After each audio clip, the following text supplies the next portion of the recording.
At a small all-night diner, an older black man, simply dressed, walked inside. A few eyes glanced his way, then quickly looked away. No one invited him to sit. No one asked what he wanted. Only one waitress stepped forward. She smiled, pulled out a chair for him, poured his coffee and treating him like any other guest. But that simple act of kindness got her shouted at by the manager and fired on the spot. Just when she thought she had hit rock bottom, the man stood up and said something that made the entire diner fall speechless. The coffee at Kingsley's diner was never anything special. It came out of a machine that hadn't been serviced in years, too bitter, always slightly burnt, poured into cups with faint yellow rings that no amount of bleach could erase. The menu was predictable: eggs, toast, burgers, pie. The booths had cracked vinyl. The floor tiles were chipped near the kitchen door where 100,000 footsteps had worn their slow groove into the earth. There was nothing about the place that would make you remember it, nothing except one thing: Agnes. Agnes Sigrid was somewhere past 30. She'd stopped counting the exact number around the time she stopped believing the number mattered. She had dark circles under her eyes that she'd given up concealing, a voice that sounded permanently half asleep, and hands that moved with the patient efficiency of someone who had been clearing tables since before she was old enough to drive. She wasn't the kind of woman who turned heads. She was the kind who turned up, every shift, every night, without complaint, without drama, without asking for anything in return, except the 63 cents a minute. The state of New York said her time was worth. She worked the night shift at Kingsley's, 11 to 6, the hours nobody wanted, the hours that attracted a very specific kind of customer: truck drivers running on fumes and black coffee, nurses still shaking off the fluorescent haze of 12-hour rotations, old men with nowhere to be and no one waiting up, the occasional person who had simply run out of places to go and found the diner's buzzing neon sign like a lighthouse in the dark. Agnes served them all the same way. Not with cheerfulness. She wasn't cheerful, not exactly, but with a kind of attention that most people had stopped expecting from the world. She remembered names, not just first names, but the details that lived around the names: what people ordered, how they liked their coffee, which ones needed conversation, and which ones needed silence. She knew that Mr. Barnwell, who came in every Tuesday and Thursday at 1 a.m., had lost his wife in November and couldn't sleep in the house alone, so he sat in booth 4 with a single cup of decaf and watched the parking lot until the skies started to lighten. She never rushed him. She never glanced at the clock. She just refilled his cup when it was low and let him be. She knew that Maria, the overnight nurse from Mount Sinai, always wanted her eggs scrambled dry, not because she liked them that way, but because she'd eaten so many meals on the run that anything wet felt like it would slide off the fork before she could get it to her mouth. She knew that Danny, the long-haul trucker from Scranton, would talk your ear off about his daughter's soccer team if you let him, but what he really wanted was for someone to ask how he was doing. So she asked, every time, and she listened. Not the half-listening people do when they're already thinking about the next table, the real kind, where you stop moving and look someone in the face and let them finish. That was Agnes. Nothing loud, nothing heroic, just a woman who paid attention in a world that had largely stopped. It was late on a night that Agnes would later not be able to pin to a specific day, Tuesday or Wednesday she could never remember, when the door opened and a man stepped in out of the cold. He was black, mid-60s, tall but carrying a slight stoop in his shoulders that suggested he'd once been taller. His coat was heavy and dark, the kind that had survived many winters without being replaced. His shoes were clean but old, polished in a way that spoke of habit rather than vanity. His hands, when he reached for the door handle, trembled faintly, not with weakness but with the kind of tremor that age leaves behind like a calling card. He stood just inside the entrance for a moment, not moving, just looking around the room the way people do when they're reading the air before they step into it, checking the temperature of the room, not the thermostat, but the human kind.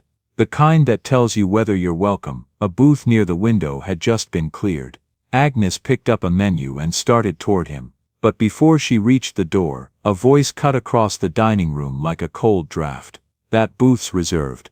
Clyde, the night manager. He stood behind the counter with his arms crossed, a posture he wore like a uniform. He was mid-40s, buzz-cut, thick-necked, built like a man who had once been athletic and had since traded discipline for cigarettes and slow resentment. He wasn't the kind of manager who screamed or threw things.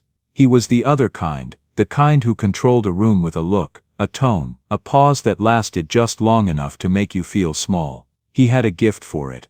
The raised eyebrow, the slow scan from shoes to face. The voice that said you're not the kind of person we serve here without ever using those words. The old man didn't argue. He never even opened his mouth. He just nodded, a small practiced nod, the nod of a man who had been turned away from places before and had learned that protest only makes it worse, and took a half step back toward the door. Two regulars at the counter glanced over. One looked away immediately. The other watched for a second longer, then went back to his pie. That was the thing about Clyde's cruelty. It was quiet enough that everyone could pretend they hadn't seen it, loud enough that everyone knew they had. Agnes set the menu down on the nearest table. She didn't look at Clyde. She walked directly to the old man, and when she reached him, she spoke in a voice that was calm and clear and completely without performance. "There's a better spot on the other side," she said. "By the far window. It's quieter over there, and the heater actually works."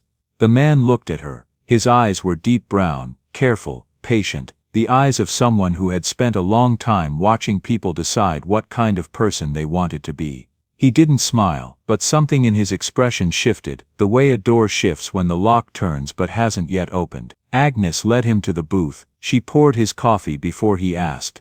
She placed the menu in front of him and said, "Take your time. There's no rush tonight." He ordered eggs, toast, and a small plate of fruit. Nothing complicated. Agnes brought it out the way she brought everything out, without ceremony, without fuss, just warm food on a clean plate delivered to a person who looked like he needed exactly that. She didn't hover after. She went back to her other tables, refilled coffees, cleared dishes, ran food for the kitchen. But she checked on him once, twice, not intrusively, just enough. She left a small dish of extra jam by his plate without being asked. She topped off his coffee when it was half empty. It was almost 2 in the morning when the man stood to leave. He moved slowly, buttoning his coat with those trembling hands, and placed something folded beneath the edge of his plate. Agnes didn't see it until she went to clear the table. She lifted the plate, and her hands went still. $100 bill, folded once, placed deliberately, like a message left for someone specific. Agnes grabbed it, and moved fast. She caught him on the sidewalk just outside the door, the night air biting at her bare arms, her apron flapping in a wind she hadn't noticed until now. "Sir, you left too much. This is way too much." He turned, looked at her, and for the first time, he smiled, not wide, not warm in the obvious way, but real. A smile that had weight, a smile that looked like it had been waiting. "Pass it on someday," he said. Then he turned and walked into the dark, and the sound of his footsteps faded into the city noise, and Agnes stood on the cold sidewalk holding $100 bill and something else she couldn't quite name. Something that felt less like money and more like a seed pressed into her palm by a stranger who somehow knew she'd find the right soil. She went back inside.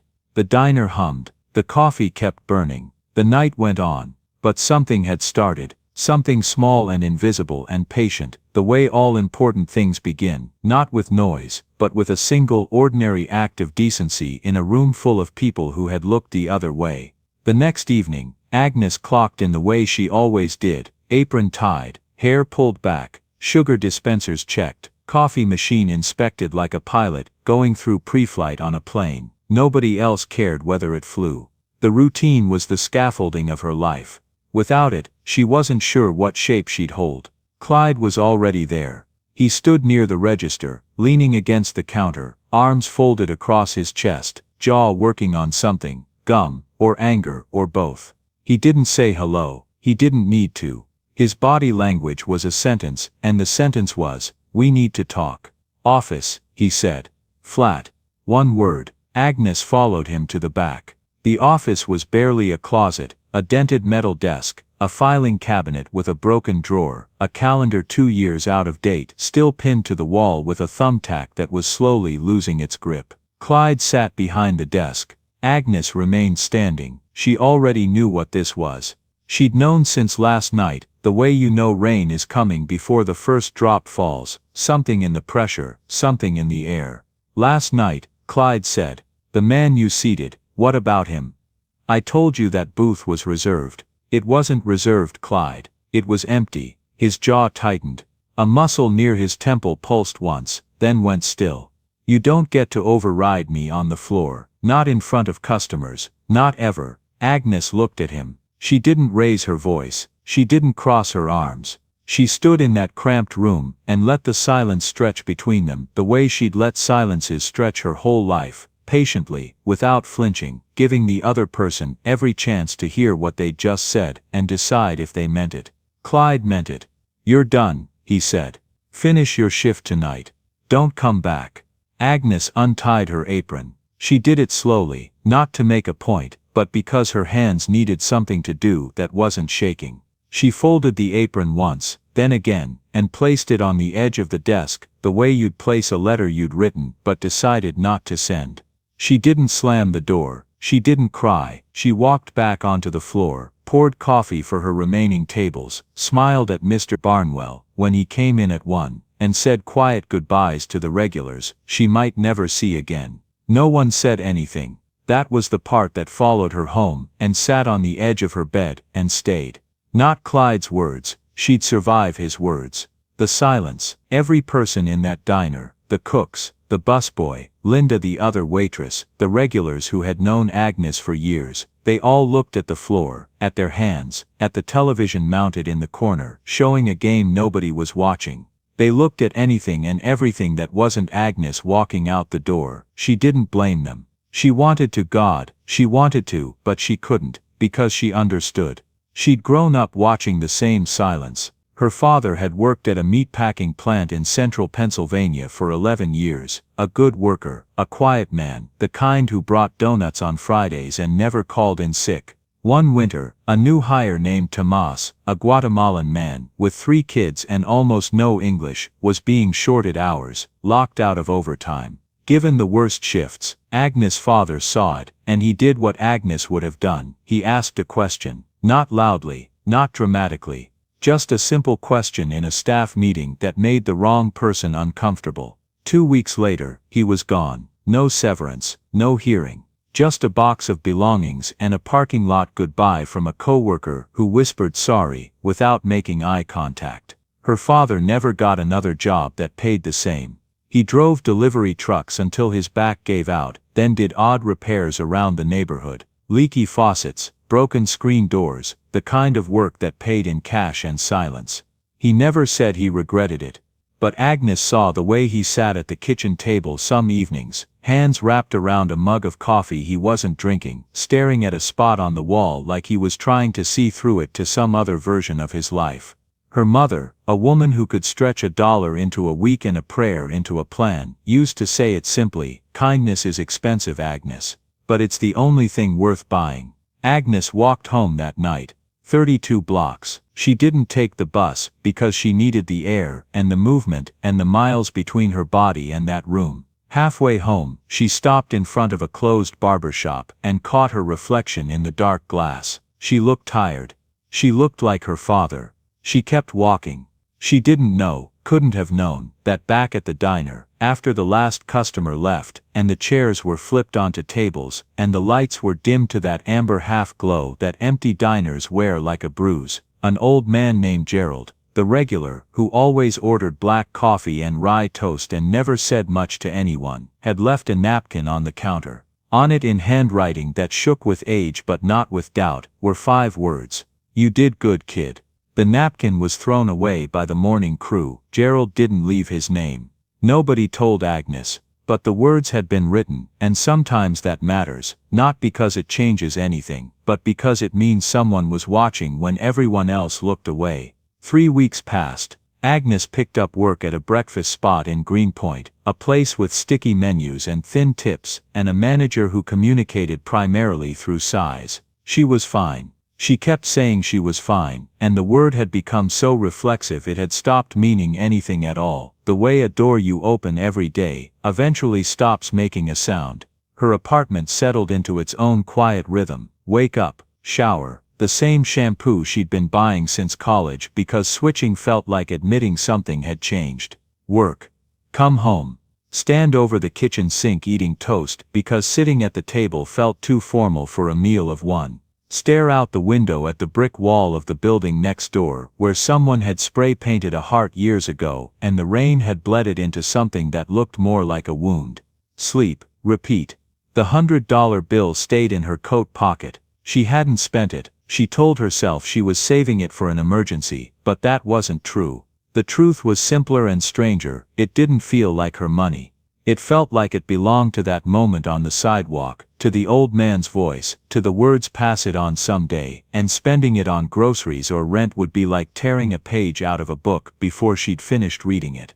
On a Thursday afternoon, the kind of gray, featureless afternoon that doesn't commit to rain or sun, her phone buzzed on the kitchen counter. Unknown number. She almost didn't answer.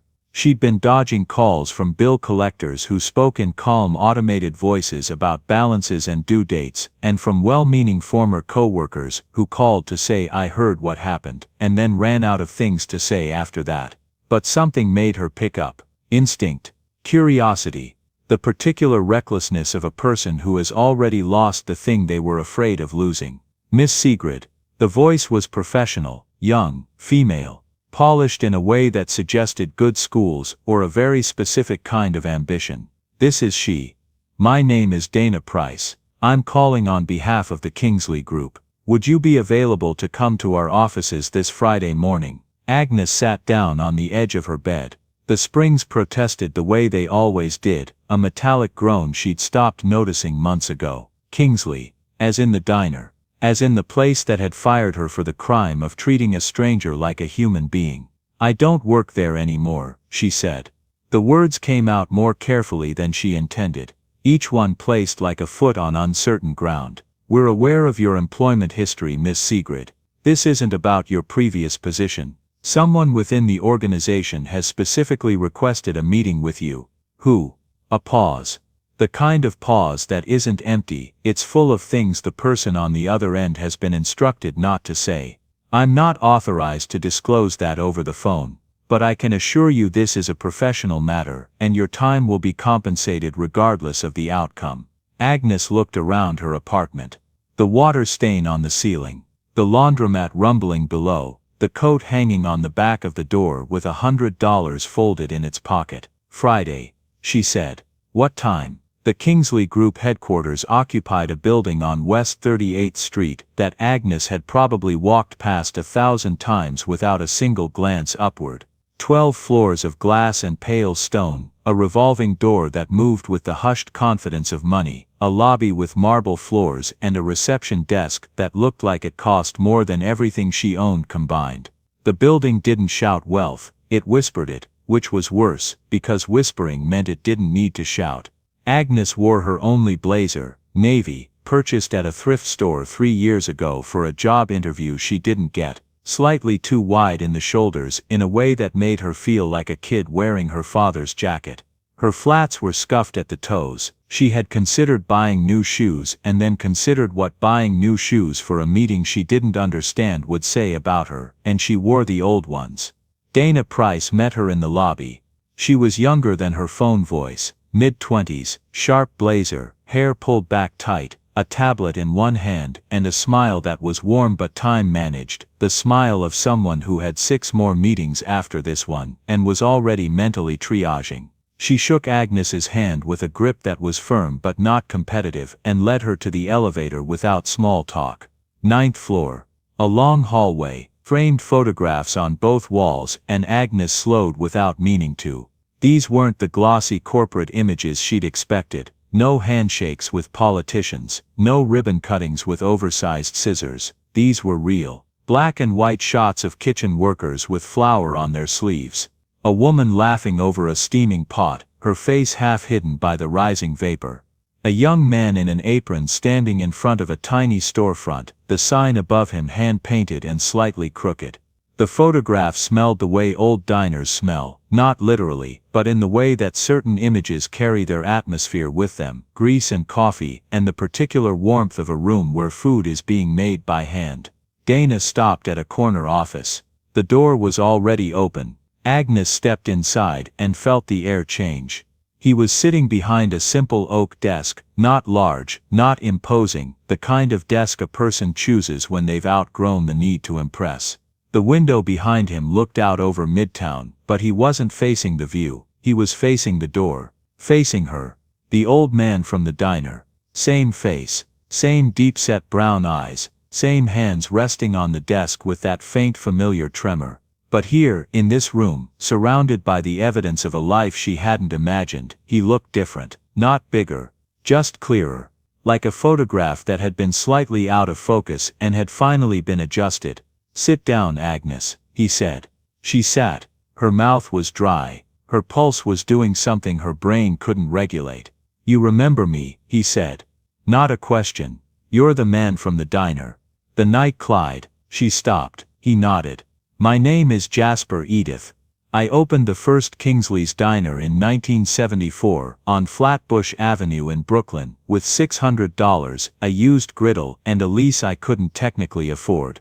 Agnes felt the room tilt. Not physically. Mentally, the way the ground shifts when you realize the landscape you've been looking at isn't flat but has a depth you never saw. She had worked at Kingsley's for 4 years. She had worn the logo on her apron. She had served thousands of meals beneath a name she had never once connected to a living, breathing human being. Kingsley was a brand, a sign, a word on a menu, not a man, not this man, not the man she chased down a sidewalk to return a $100 bill. "You own it," she said. Her voice was steady, but just barely. 23 locations, 3 states, and one very outdated employee handbook that apparently gives night managers the authority to decide who deserves to sit down and eat. He said it without smiling. His voice was flat and precise, like a man reading a fact from a page he wished he'd never had to write. "I visit my restaurants," Jasper said. "Every month, a different one.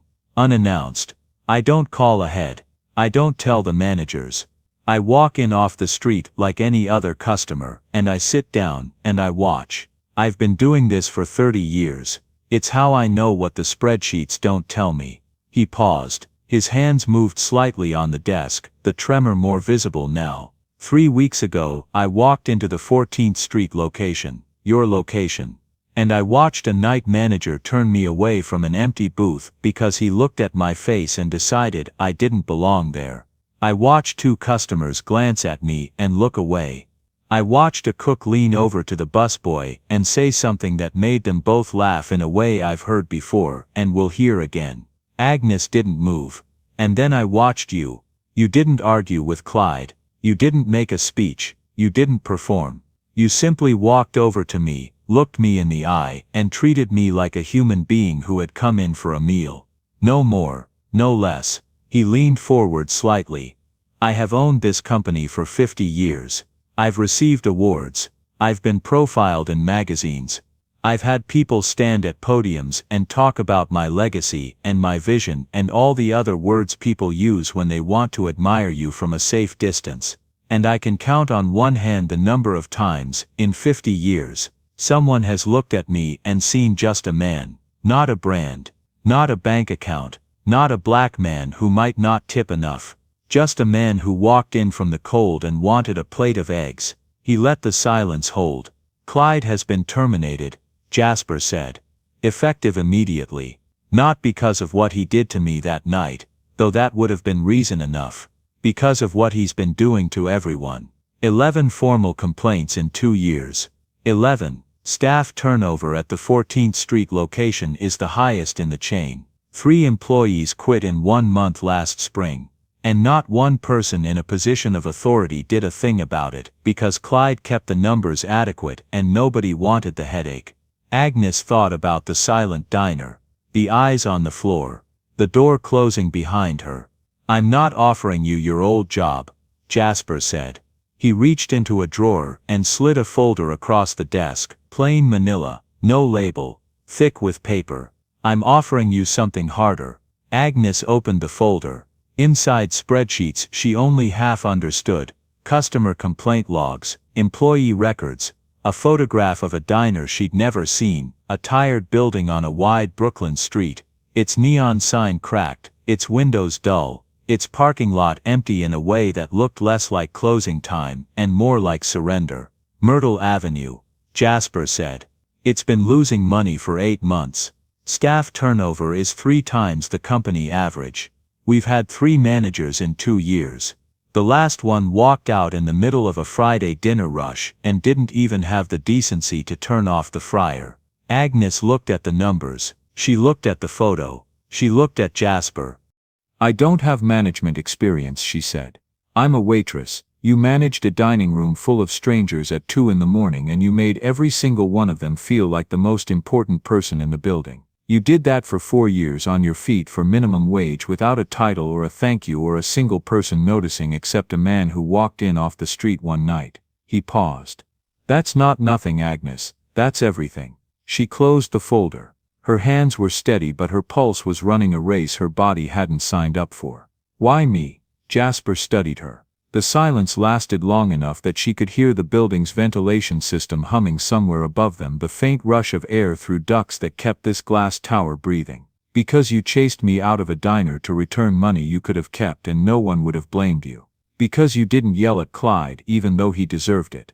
Because when I sat down in that booth you didn't see a test, you didn't see an opportunity, you saw a person. And that is the rarest thing I've encountered in 50 years of business, someone who does the right thing when there's no audience and no reward and every reason not to." He stood. Slowly. The meeting was over. "I don't need loud apologies," Jasper said. "I don't need mission statements or diversity training seminars or whatever corporate theater passes for conscience these days. I need better people. And you, Agnes, are a better person." She held the folder against her chest the way you hold something you're not sure you deserve but aren't willing to let go. "This isn't charity," Jasper said, as if reading the thought before she'd fully formed it. "This is a bet. I'm betting on what I saw in you that night.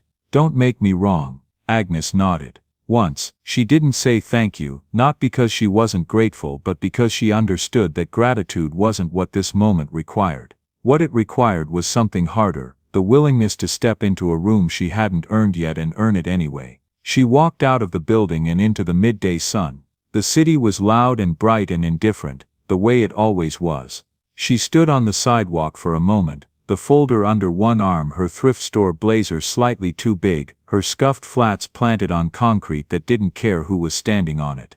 The $100 bill was still in her coat pocket. She didn't spend it. She had a feeling, not a plan, just a feeling, that she'd know when the time came. The Myrtle Avenue Kingsleys looked exactly like the photograph, which is to say it looked like a place that had been slowly losing an argument with itself. The building sat on a wide block between a check-cashing store and a laundromat, its brick facade streaked with years of city grime, its front window clouded with condensation from the inside, as if the diner itself was exhaling and couldn't quite catch its breath. The neon sign above the door buzzed and flickered, the letter K burned out so it read Ingsley's, a name already in the process of forgetting itself. Agnes arrived at 6 in the morning on her first day. She wore the navy blazer. She carried the folder and a pen. Nothing else. The kitchen was technically running.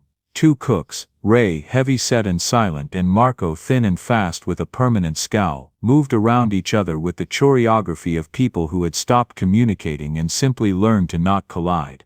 A busboy named Deshaun, 19, lean, headphones around his neck even though the rule was no headphones, leaned against the wall near the dish station scrolling his phone with the focused indifference of someone who had decided that being present and being here were 2 different things. Near the back, almost invisible, a man in a stained apron ran water over plates with a rhythm that suggested he'd been doing it so long his hands no longer consulted his brain. Luis, the dishwasher, quiet as a shadow. Agnes would learn later that he smelled faintly of whiskey before noon every single day, but she wouldn't learn it from anyone telling her. She'd learn it the way she learned most things, by paying attention. The dining room had 12 booths and a long counter with 9 stools, 4 of which wobbled. The floors were sticky in patches that had become permanent geography. You learned where they were the way you learn where the potholes are on your street, not by fixing them but by stepping around them.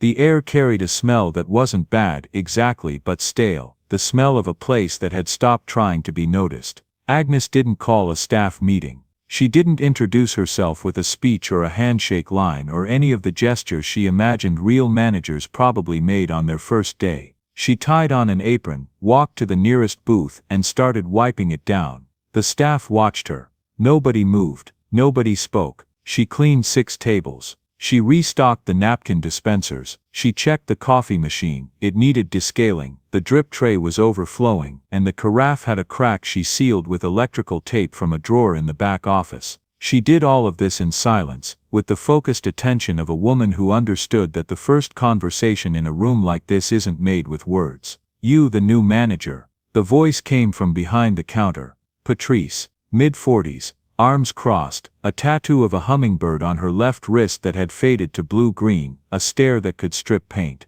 She'd been working at the Myrtle Avenue location for 6 years, longer than any manager, longer than most of the furniture. "I am," Agnes said. "Third one this year." Patrice didn't extend her hand. She said it the way a weatherwoman reports a storm that's already arrived. Not a warning, just a fact. "Nice to meet you, Patrice. Don't waste nice on me. You'll burn through it fast." She wasn't wrong. Within the first week, Agnes mapped the terrain. Patrice ran the front of house like a drill sergeant who'd lost faith in the mission but still showed up because the alternative was worse. Ray, the cook, had a temper he expressed through cookware. The louder the pan slam, the worse his day. Marco was fast and talented and deeply, visibly resentful of anyone who had authority over him. Deshawn was smart and wasted, doing the minimum required to satisfy his parole officer's employment mandate. And Luis moved through the building like a man who had made himself small on purpose, as if taking up less space might make the world ask less of him. Nobody trusted Agnes. She hadn't expected them to. Trust isn't given on the first day, it's not even given on the 30th. It's extracted, slowly, through evidence, through showing up, through being the same person at 6 a.m. that you are at midnight. She heard the whispers. They came through the walls of the kitchen, through the gaps in conversation, through the looks that cut away when she turned around. "She's the owner's pet, just a waitress playing dress-up. Give it a month, she'll be gone like the others." Agnes didn't fight the whispers. She couldn't out-argue suspicion. She'd learned that from watching her father. You don't talk people out of distrust, you outlast it. So she took the worst shifts. She worked open to close for 12 straight days, arriving before the cooks and leaving after the cleaners. She unclogged a grease trap on her 3rd day, on her hands and knees, bare-armed, pulling out a blackened mass of congealed fat, while Marco stood 3 feet away with his arms crossed, watching, waiting for her to flinch or gag or quit. She did none of those things. She cleaned the trap, washed her hands, and went back to the floor without a word. She learned every station. She ran food during rush. She bussed tables when Deshawn disappeared to the bathroom for 15-minute stretches. She covered Patrice's shift when Patrice's 7-year-old spiked a fever, and the next morning, when Patrice came in braced for a lecture, Agnes just handed her a coffee and said, "How's your kid?" She didn't fire anyone. Not Ray, who showed up late 3 shifts in a row and dared her with his eyes to say something. Not Deshawn, who got a customer complaint for attitude that Agnes suspected had more to do with the customer than with Deshawn. Not Luis, especially not Luis. She found the flask on a Tuesday. It was in the supply closet, tucked behind a stack of paper towels, a small silver flask, half empty, warm to the touch. She didn't pick it up. She didn't mention it to anyone. She didn't write an incident report. What she did was change the schedule. She moved Luis from morning shifts to afternoons, didn't explain, didn't make it a conversation, just handed him the new printout and said, "This might work better for you." Luis looked at her with an expression she would remember for years, the expression of a man who has been waiting to be caught for a very long time and had already rehearsed his defense and suddenly realized he wasn't going to need it. His eyes went wet for just a second. He blinked it away. He didn't say thank you, he just nodded, folded the schedule into his back pocket, and showed up on time the next day, and the next, and every day after that. It wasn't a miracle. It wasn't a program or a policy or a strategy from a management textbook. It was a door left open instead of slammed shut. It was one person deciding that another person's worst moment didn't have to be their defining one. Patrice was the last to bend. She tested Agnes daily, questioning decisions in front of customers, sighing audibly during morning meetings, undercutting directives with sarcasm so dry it could sand wood. Agnes absorbed it all. She didn't snap, she didn't pull rank, she just kept showing up, kept listening, kept doing the work alongside the people she was supposed to be leading. One night, long after close, Patrice lingered while Agnes counted the register. The diner was silent, except for the hum of the refrigeration unit and the distant sound of a bus passing on Myrtle. "You know they're never going to respect you, right?" Patrice said. She was leaning against the counter, arms crossed, always crossed, like she was holding herself together or holding the world at bay. Agnes didn't look up from the register. "Maybe not. So why do you stay?" Agnes stopped counting. She looked at Patrice. "Because someone has to go first." Patrice was quiet for a long time. Then without a word, she picked up a rag and started wiping down the counter. Not because Agnes had asked, not because it was her job, because something had shifted, small, invisible, tectonic, in a place neither of them could point to on a map. The diner didn't transform. There was no montage, no turning point, no moment where the music swells and everyone claps. What happened was slower and less satisfying than that, which is to say it was real. Ray started showing up on time. Not every day, but more often than not. Deshawn stopped disappearing and started clearing tables without being asked. And one afternoon, he told Agnes he was thinking about getting his G, and she said, "I think you should." And he looked at her like she'd said something no one had ever said to him before, which, she later realized, she probably had. Marco, who hadn't spoken a full sentence to Agnes in 3 weeks, set a plate of rice and beans on the counter one afternoon.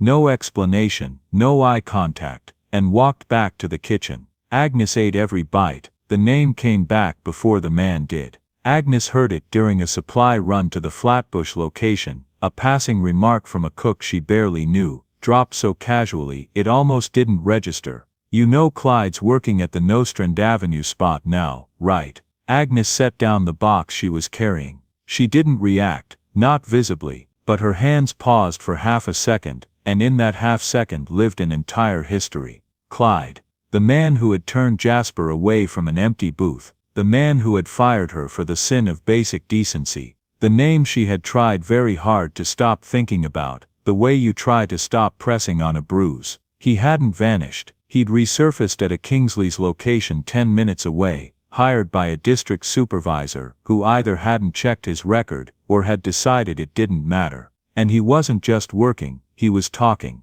about Agnes. About how she'd manipulated the owner, about how she wasn't qualified, wasn't trained, wasn't anything more than a waitress who got lucky. About how Jasper had promoted her out of guilt, or politics, or some combination of the two that Clyde could twist into whatever shape his audience was most willing to believe. The rumors moved through the chain the way smoke moves under a closed door, invisible at first, then suddenly everywhere, burning your eyes before you even see the flame.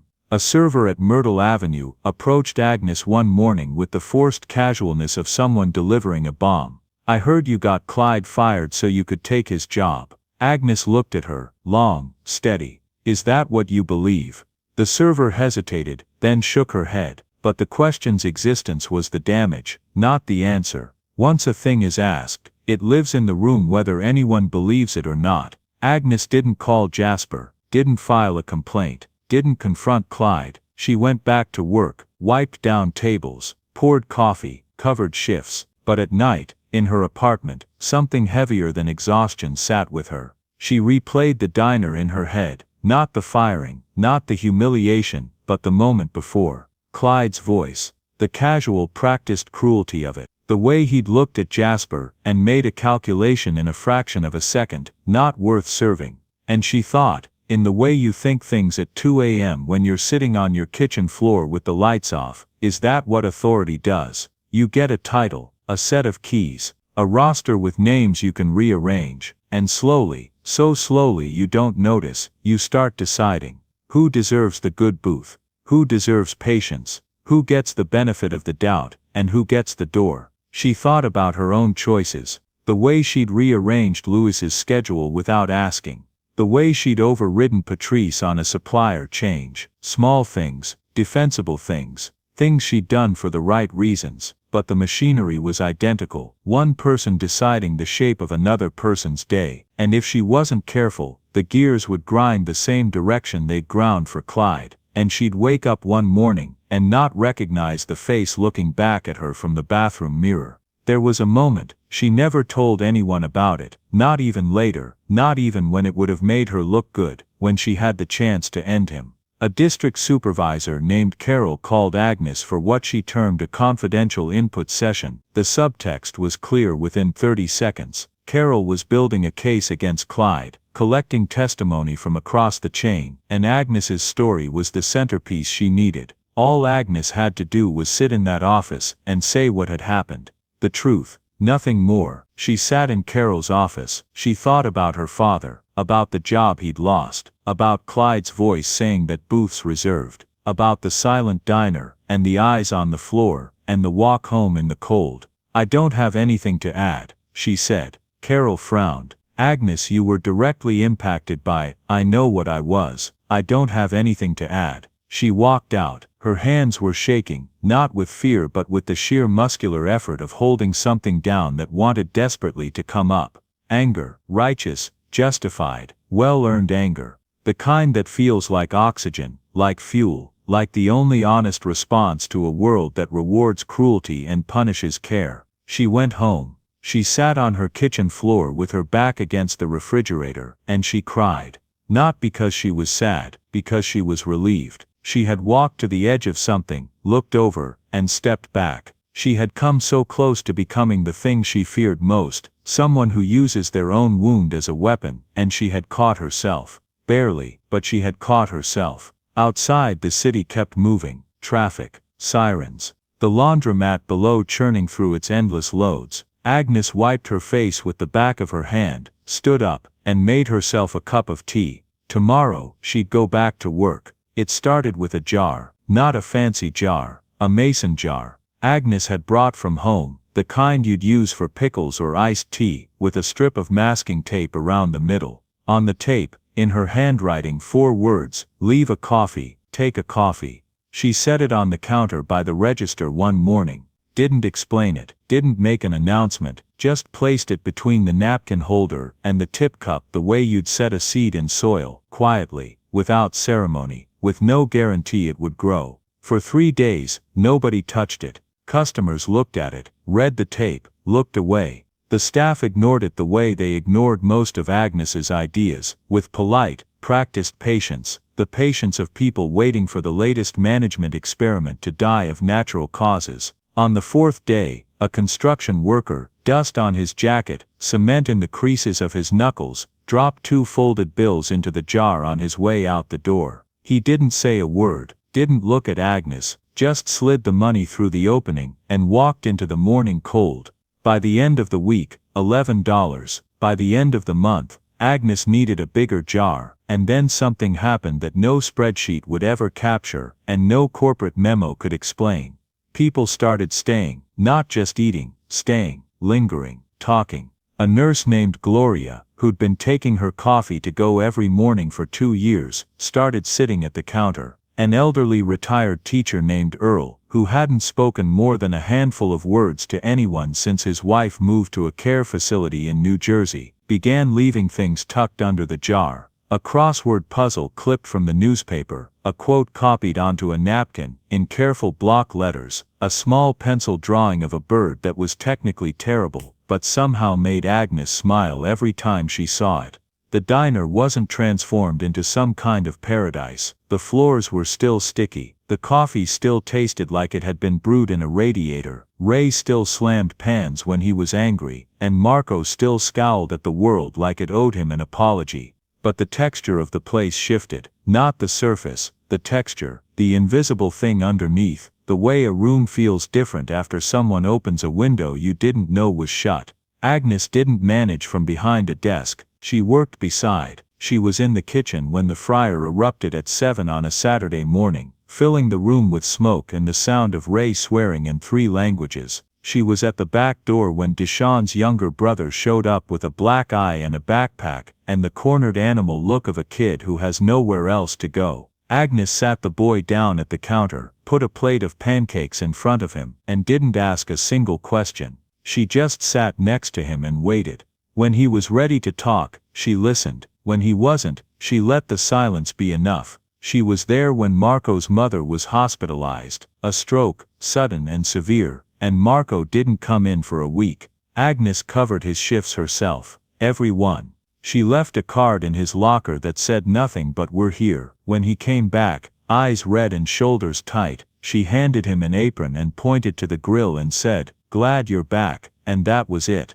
No interrogation, no performance of concern, just acknowledgement, just presence. She never used the word family, not once, but the shape of one began to form anyway, the way it always does, not because someone declares it, but because people stop performing, and start protecting each other, and the protection becomes the bond, and the bond becomes the thing that holds when everything else lets go. Patrice was the last, the holdout, the skeptic who had outlasted 3 managers and trusted exactly none of them. She kept her arms crossed, she kept testing. She kept waiting for Agnes to reveal whatever it was. All managers eventually reveal. The selfishness beneath the speeches, the ambition beneath the kindness, the moment when the mask slips and the real face appears. It was a Thursday night after a dinner rush that had left the whole crew wrung out and silent, the kind of shift that feels less like work and more like a natural disaster you survived by accident. The diner was empty. The chairs were up, the only sound was the hum of the coffee machine cooling down. Patrice was sitting in a booth near the window, and Agnes was across from her, and for a while neither of them spoke. Then Patrice said something she had never said to anyone in a position of authority, not once in 6 years. "I stayed because you saw me." Agnes looked at her. Every manager who walked through that door, they saw numbers, they saw problems, lazy staff, bad reviews, a mess to clean up. You walked in, and you saw people. Patrice's voice was steady, but her eyes were not. "That's why I stayed." Agnes didn't know what to say. She sat with the sentence the way you sit with something too large to hold all at once, and then she said the only true thing she could find.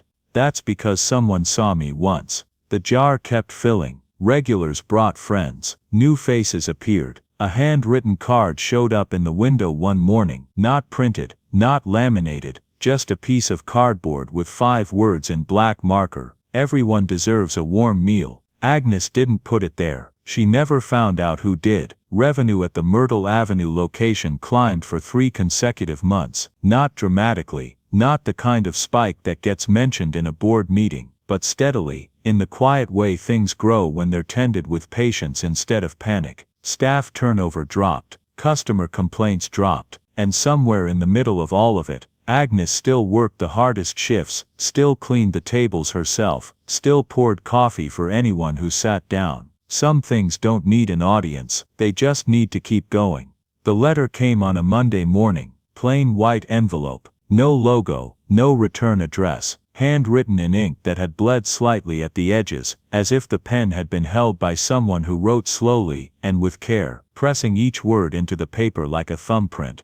Agnes opened it standing in her kitchen, still in her coat, one shoe off and one shoe on. Inside, a single sheet of paper, 2 lines in Jasper's handwriting. "You're being promoted to regional manager, effective the 1st of next month. Keep going." No ceremony. No corporate announcement, no framed certificate, or champagne toast or group email with too many exclamation points. Just 2 sentences, and the quiet trust of a man who believed that the best promotions, like the best kindnesses, don't need applause. Agnes folded the letter back into the envelope. She put it in the drawer beside her bed, the same drawer where she kept her mother's rosary, and a photograph of her father standing in front of the meat-packing plant, squinting into the sun, looking like a man who still believed the world would be fair if you were good enough. She didn't mention the letter at the diner, not that day, not the next. She worked the lunch rush, she restocked the walk-in. She listened to Patrice and Ray argue about the hood vents the way they argued about everything, loudly, passionately, and with the deep affection of people who had stopped pretending they weren't a family. That evening, after close, Agnes drove to a cemetery on the outskirts of Allentown. It was the first time in over a year, The drive took 3 hours, and she made it in silence, no radio, no phone, just the road in the dark and the sound of her own breathing. The cemetery was small, bordered by a low stone wall and a row of oak trees that had lost their leaves weeks ago. Her father's headstone was simple, his name, the years, nothing else. He hadn't wanted an epitaph. "What's the point?" he'd said once. "In the hospital near the end. If they didn't know me while I was here, they're not going to figure it out from a rock." The grass around the stone had grown wild. Agnes knelt and pulled the weeds with her bare hands, the soil cold and damp under her fingernails, the November air sharp against her face. She worked until the stone was clear, and then she sat beside it, not kneeling, not standing, just sitting on the cold ground the way a daughter sits beside her father. She didn't speak out loud, she wasn't that kind of person, but inside her head, in the voice she used for the truest things, she said the words she'd been carrying since the day Jasper slid a folder across a desk and asked her to do something impossible. "You were right." The sky turned from gray to violet. A single bird crossed the darkening field.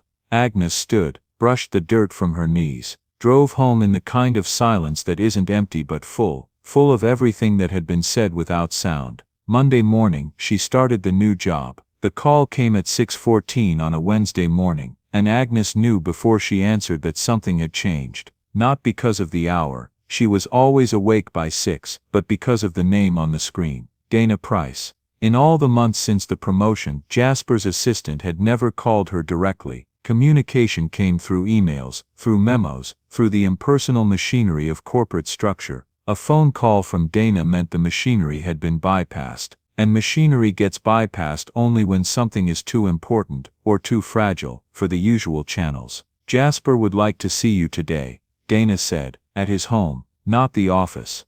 Agnes paused, one shoe in her hand. "Is he all right?" Dana's hesitation lasted less than a second, but Agnes heard everything inside it. "He'd like to talk to you. Can you come this afternoon?"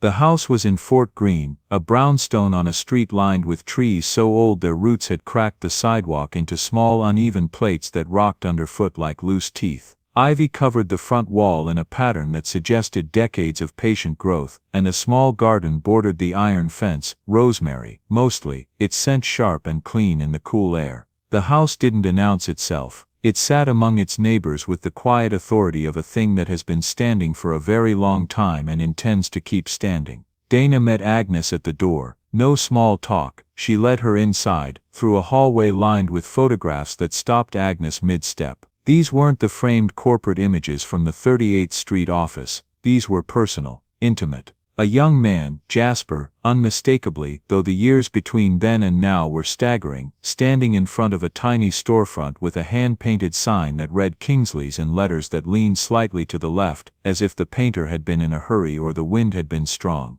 A woman in a church dress, laughing, one hand on the young Jasper's shoulder, the other holding a Bible. Children on a porch. A Polaroid of a crowded kitchen, steam rising from pots, hands everywhere. And one that made Agnes stop completely, a protest march. 1968, bodies in motion, signs raised, faces blurred with heat and purpose. In the center of the frame, barely visible, a young black man with his fist in the air and his eyes on something beyond the camera's reach. The study was at the back of the house, warm, cluttered, alive in the way rooms are alive when they've been used for thinking and reading and sitting with difficult truths for many years. Bookshelves covered every wall, their contents spilling sideways and stacking on top of each other the way books do when their owner has stopped organizing and started simply accumulating. A desk sat beneath the window, buried in papers and folders, and a coffee mug with a ring of brown residue that suggested it had been there for days. Jasper was in a leather chair near the window.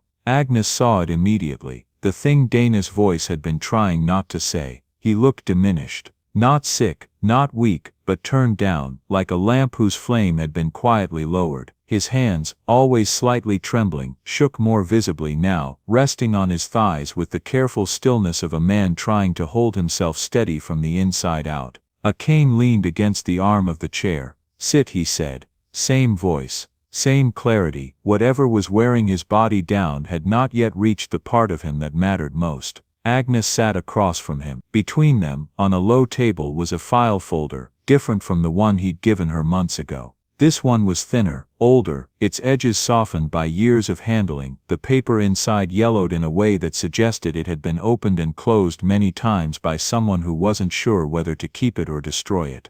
"I need to tell you something," Jasper said. He wasn't looking at her. He was looking at the wall of photographs, specifically at one near the bottom row, two men standing outside a diner, squinting into the sun. One was Jasper, decades younger, his posture straight, his smile unguarded. The other was white, stocky, crew-cut, a face Agnes recognized before Jasper said the name. "That's Clyde." 1987. Agnes felt the room's temperature change, not literally, but the air took on weight, the way air does before a storm or a confession. "He was 22, Jasper said. "I was 43. He walked into the original Kingsley's on Flatbush Avenue looking for a job. He was skinny then, nervous. He had a hole in his left shoe he tried to cover with tape, and his hands were shaking, not like mine shake now, not from age, from hunger. He hadn't eaten in 2 days. Jasper's gaze stayed on the photograph. "I hired him on the spot. Not because he was qualified, he wasn't.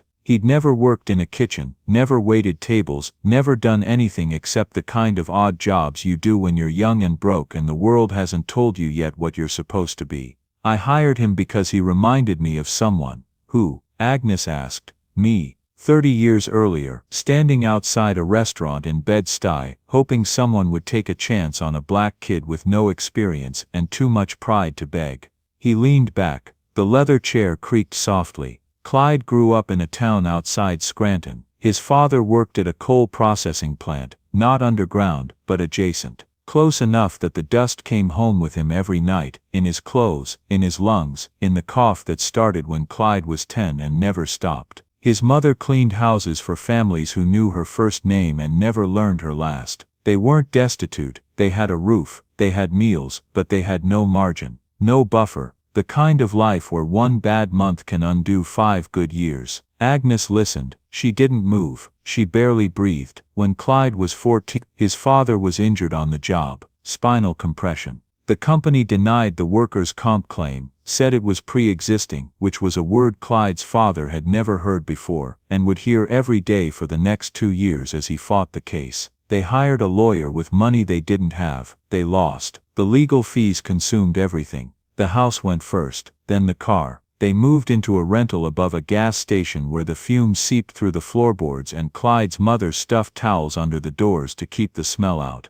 Jasper opened the folder. Inside were documents, old employment records, a handwritten letter on lined paper, a photograph of a young Clyde in a Kingsley's apron, half smiling with the uncertain hopefulness of someone who has just been given something he doesn't quite believe he gets to keep. His father sat in a chair by the window for months, didn't speak, didn't eat unless someone put the plate directly in his hands. Clyde dropped out of school at 16, worked loading docks, washed dishes at a Chinese restaurant, picked up shifts at a gas station. He sent money home. Every paycheck, most of it went back to Scranton. He was angry, not at anyone in particular, at everything. At the system that had broken his father and then charged his family for the privilege of being broken. "I gave him a job," Jasper continued, "then training, then a team to manage. And for a while, years actually, he was good. Focused, careful with people. He remembered what it felt like to be invisible, and he made sure no one on his staff felt that way.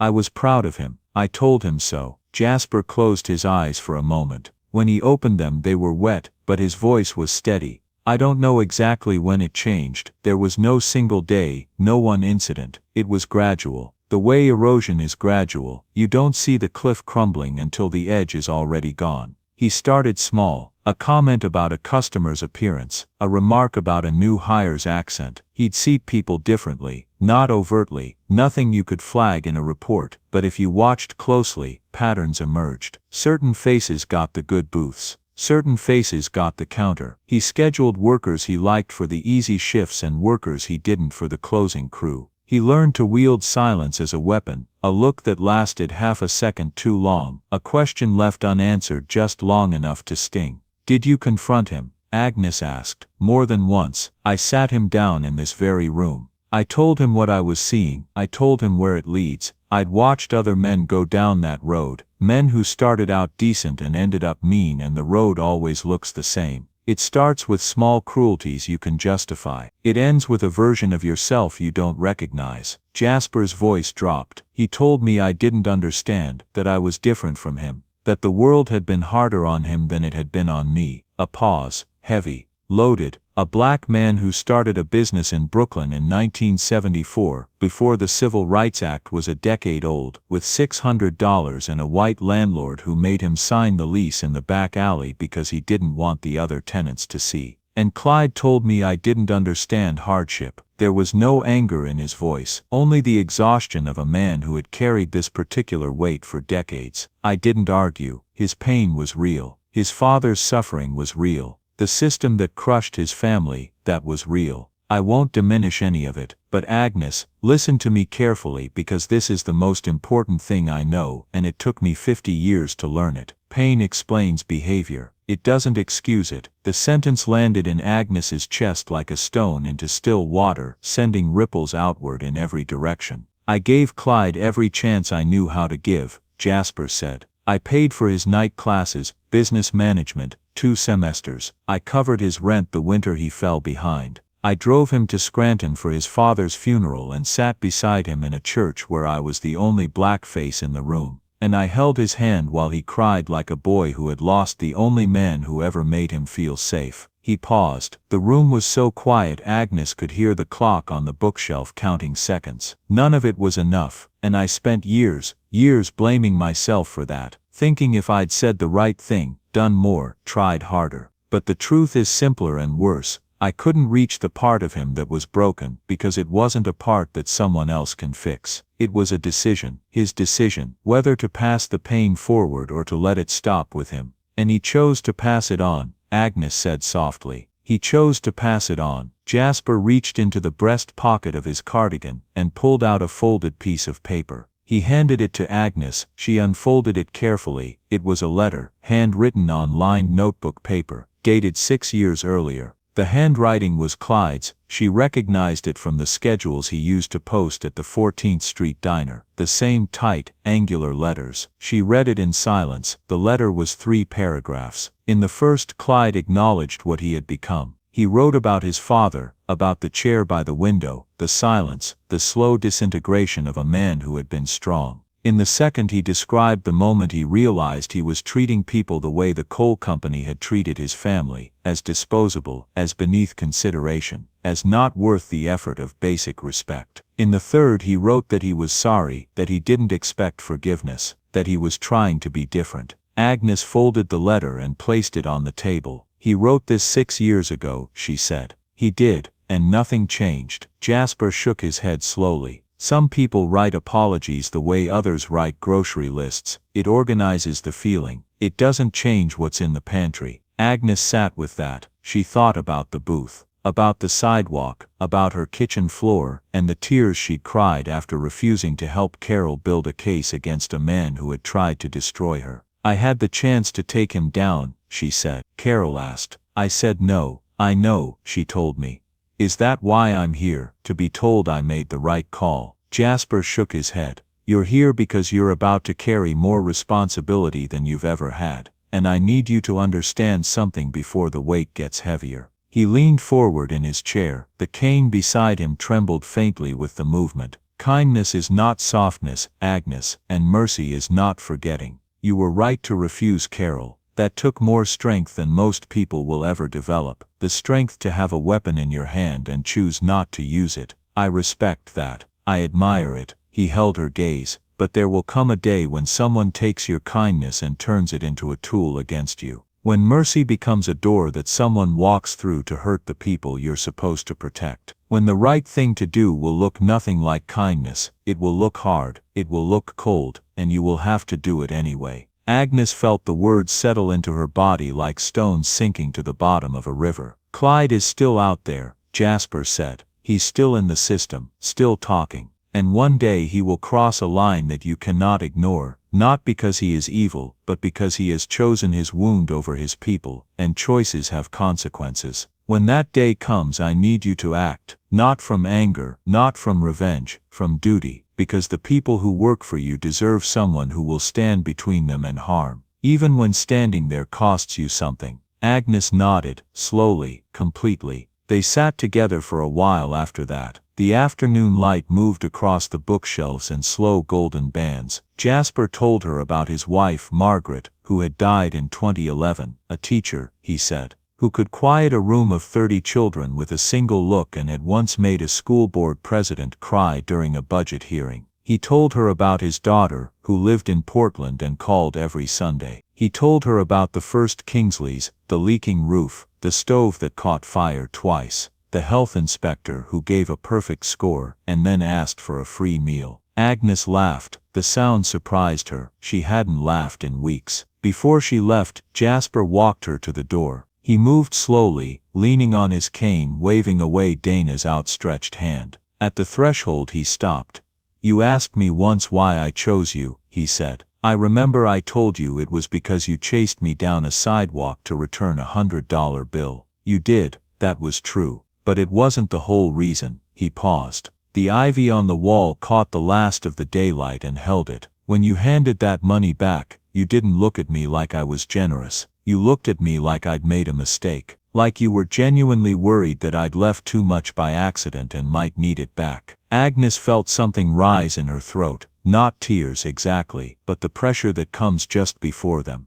"That is the rarest thing in the world, Agnes. Someone who sees $100 and worries about the person who left it, not the person who found it." He put his hand on her shoulder. It was warm. It trembled. "Keep going," he said. Agnes walked down the brownstone steps and into the evening air. The street lights were coming on. The ivy held its last light. She put her hands in her coat pockets and felt the folded edge of a bill that had been there for months, warm from her body, soft at the creases from being carried and not spent. She left it there. She wasn't ready yet, but soon. 8 months later, on a morning that felt like the first morning of something. Cold and bright, the kind of winter sun that doesn't warm you, but lights everything up so sharply that the world looks like it's been freshly made. Agnes sat in a diner she didn't manage, in a neighborhood she didn't usually visit, eating eggs she hadn't ordered. The cook had mixed up her ticket with someone else's. The waitress, young, maybe 22, ponytail coming undone. A stain on her apron she kept pressing her arm against, as if she could will it invisible, had apologized 3 times before Agnes stopped her. "It's fine," Agnes said. "I like eggs." The girl smiled, quick, automatic, already half turned toward the next table. But Agnes watched her. She watched the way she moved through the room, fast but fractured, the rhythm of someone carrying too many things, and not enough sleep. Her sneakers were held together on the left sole with a strip of packing tape that was already peeling. She laughed at something a customer said, but her eyes didn't join in. They stayed somewhere else, somewhere heavier. Agnes knew that look. She'd worn it for years. She'd worn it in this exact kind of room, under this exact kind of fluorescent light, with this exact kind of ache in her lower back, and this exact kind of worry, sitting on her chest, like a stone she'd learned to breathe around. She finished her meal. She asked for the check. When it came, she placed her credit card on the tray and then reached into her coat pocket, slowly, the way you reach for something sacred, and pulled out a folded bill. It was soft, worn at the creases. The ink had faded from being held too many times and spent none. It had traveled in that pocket through seasons and cities and shifts and silences. It had survived the night she was fired, and the morning she was hired, and every moment in between that had tested whether she was the kind of person who keeps what she's given, or passes it on. She placed the $100 bill under the salt shaker. She put on her coat. She walked out. She was halfway down the block, hands in her pockets, collar up against the cold, her breath making small clouds in the morning air, when she heard it. Footsteps, fast, uneven, sneakers slapping against wet pavement. Ma'am, wait." Agnes stopped, turned. The girl was standing there, breathing hard, apron still on, ponytail falling apart, the bill clutched in her outstretched hand, her eyes wide with the kind of confusion that sits right next to hope. The look of someone holding something they don't understand yet, but can feel the weight of. "You left this," the girl said. This is way too much." Agnes looked at the bill, then at the girl. Her apron was stained, her shoes were taped, she was young and tired, and standing at the beginning of something she couldn't yet see. the way Agnes had once stood on a cold sidewalk, holding money she didn't understand, listening to a stranger say words that would take years to fully unfold. Agnes smiled, not wide, not bright, the kind of smile her father used to give when he didn't have words but wanted you to know you weren't alone. The kind that costs nothing and means everything. "Pass it on someday," she said. The girl blinked, her mouth opened, then closed. She looked at the bill. She looked at Agnes. She looked like someone standing at the edge of a river who has just been told the water is shallower than it seems. Agnes turned and walked away. Not fast, not slow, steady, the way she'd walked into Jasper's office, the way she'd walked into the Myrtle Avenue diner on her first day, the way she'd walked out of Kingsley's the night she was fired, upright, unhurried, holding something inside her that no one could take because no one could see it. Behind her the girl stood on the sidewalk. The morning sun hit the puddles and turned them to mirrors. A bus passed. A door opened somewhere. The city kept moving the way cities do, indifferent to the small invisible things that hold it together. The girl tucked the bill into her apron pocket. She pushed her hair out of her face. She took a breath. She walked back inside. The bell above the door chimed. The diner was warm and loud and smelled like coffee and bacon and the ordinary, unremarkable miracle of a place where people come to be fed. A man was standing near the entrance, older, alone. He stood just inside the door the way people stand when they're reading the room before they step into it, checking the temperature, the human kind, the kind that tells you whether you're welcome. The girl picked up a menu. She walked toward him. "There's a good spot by the window," she said. "It's quieter over there, and the heater actually works." The man looked at her. His eyes were tired and careful and brown. He sat down. She poured his coffee, and the circle, without a sound, without a witness, without anyone watching except the morning light coming through the window, closed. Join us to share meaningful stories by hitting the like and subscribe buttons. Don't forget to turn on the notification bell to start your day with profound lessons and heartfelt empathy.